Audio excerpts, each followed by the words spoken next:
What's happening? This is D. Crenny here with the album review for Summer Walker's debut album, Over It. Summer Walker is an R&B singer out of Atlanta, Georgia. I only caught wind of her from listening to Drake being on her song. The song is dope. It's one of the tracks on here, so I'll give you my breakdown of that later on, but that's how she got on my radar. R&B is kind of hard to find. Good stuff. It should be easy to find good stuff, but it's just, I don't know. But this is an R&B album. It's called Over It. I feel like it's the perfect length. It might be one or two too many songs, but it is the perfect length of about 50 minutes. The main producer is London on the track. He's on 13 of the 18 tracks, and he does a good job on here. It's a lot of cohesion on here, which I like. To me, it does sound a little similar, but that's not totally a bad thing in my opinion when it's a good sound. Most of the songs start off with this calm feeling, in comparison to like a Zen-like album with that R&B feel. I do think she did this her way. I do think it's good. She's really relaxed with stating her case about relationships and love and all that good stuff. And her voice, she really made sure we knew she can sing. She's very confident, which I'm very impressed with. It's a mellow, chill vibe. Once again, back to that Zen-like feeling. And to me, it works.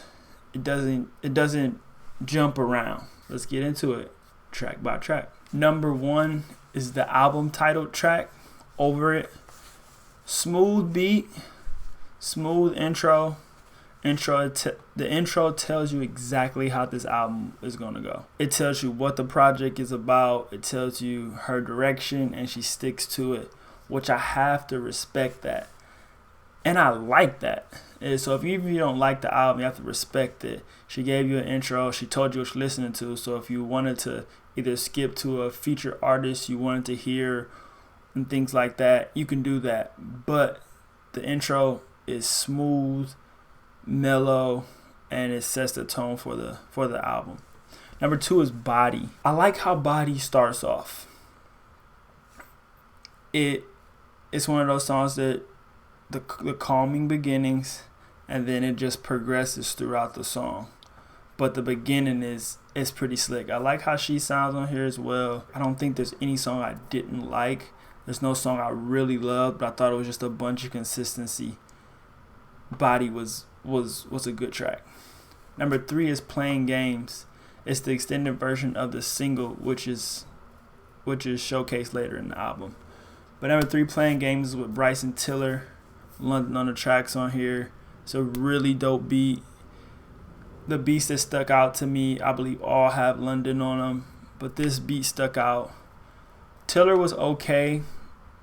He had like some kind of this medium auto tune, or it felt like some kind of auto tune, and it wasn't needed. Originally, I didn't know anything about it being a single until I kind of did a little bit of research and looking around and things like that.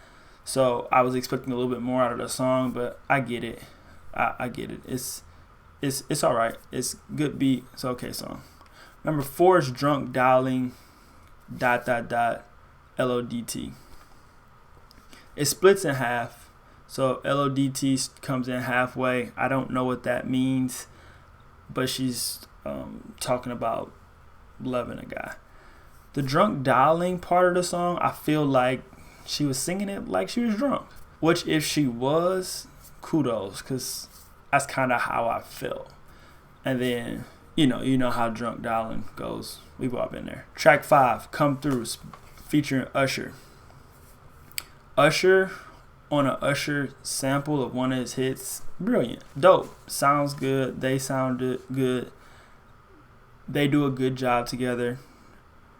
Their singing complements each other. They kind of go back and forth, tit for tat near the end. It's a cool song. This is one of my favorites. 6 is Potential. It's a real laid back speaking on the potential of a potential partner. You could kind of relate to the feeling of this song. Like, oh man, we meet somebody, like, look at the potential. That's as far as the lyric side goes. The song, the beat, nice and laid back and chill. And then she puts her message in it. I like it. Number 7 is Fun Girl. It's a singing mellow track about how she operates and how a guy may think of her because of it. It's simply an interlude, nothing special, but I think the Fun Girl title and then how she puts her lyrics in there, they correlate. It's another one of those songs that's like clever. Good job. I like it. Number 8 is Tonight. Song about getting action tonight. You knew that was, you knew a few of those songs were going to be on here. They had to be. It's an R&B joint. You got to get some of these songs on here. I like how she sings over the beat, with the beat. It all meshes. Tonight.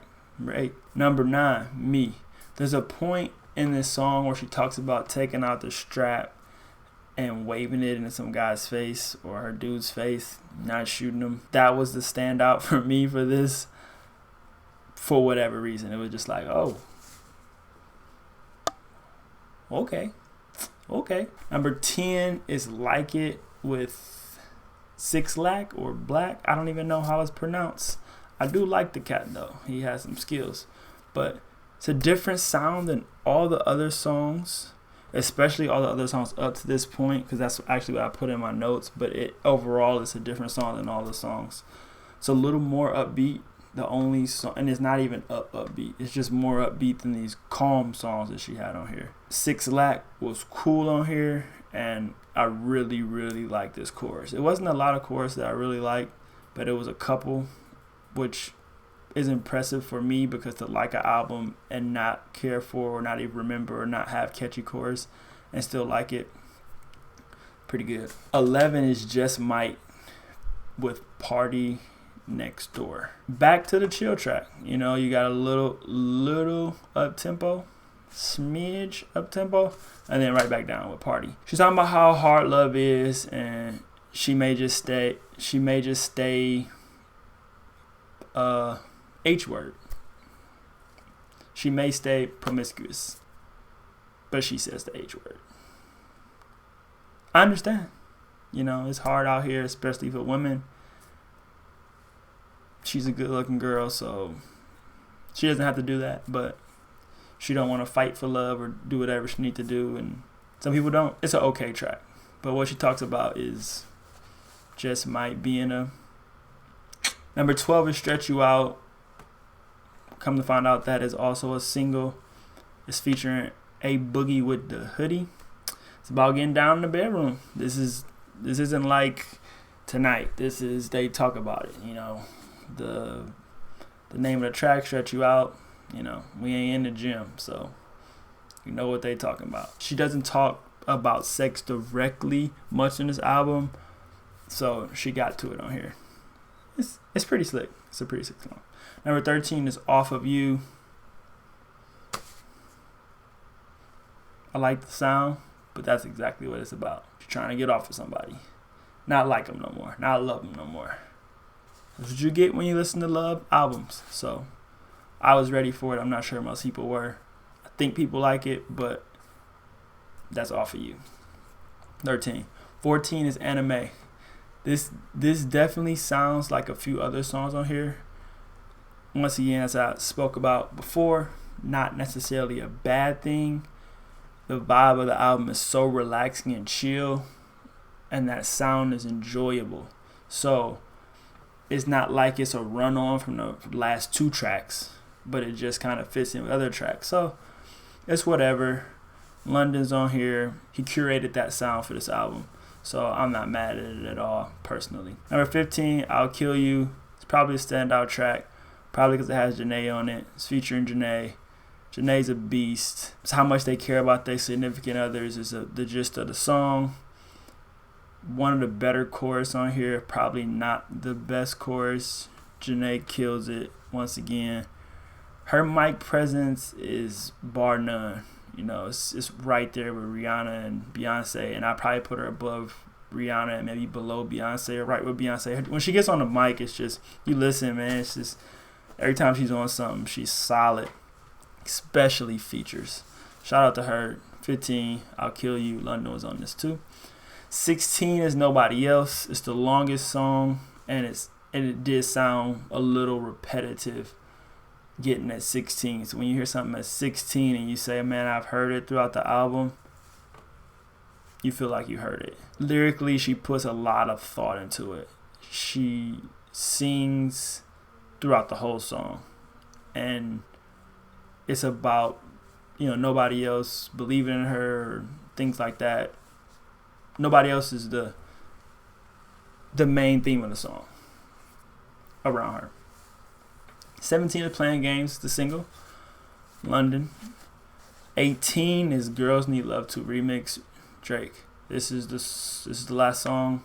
This is a song where I learned about Summer Walker. Great song. Obviously with Drake, you listen.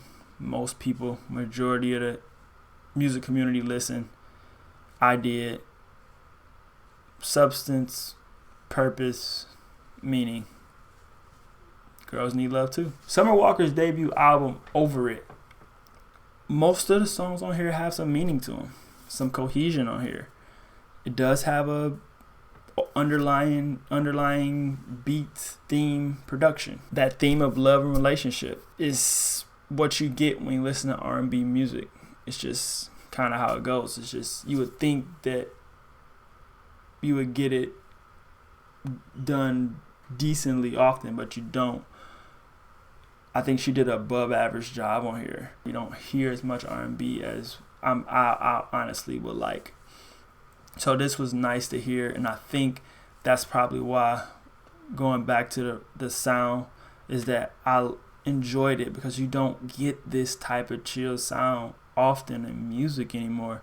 So maybe, wrapping up my review is that's probably why I enjoy this. It's probably why I like this, and probably why I continue to listen to it. You could just play this while you chill, do homework, ride in the car. It's so versatile. I probably won't run it in the gym, but that's okay. You could run it anywhere else pretty much and just chill out. Hit that sub button, hit that like button. It's your boy D Crenny on the review. Summer Walker, Over It. Holla.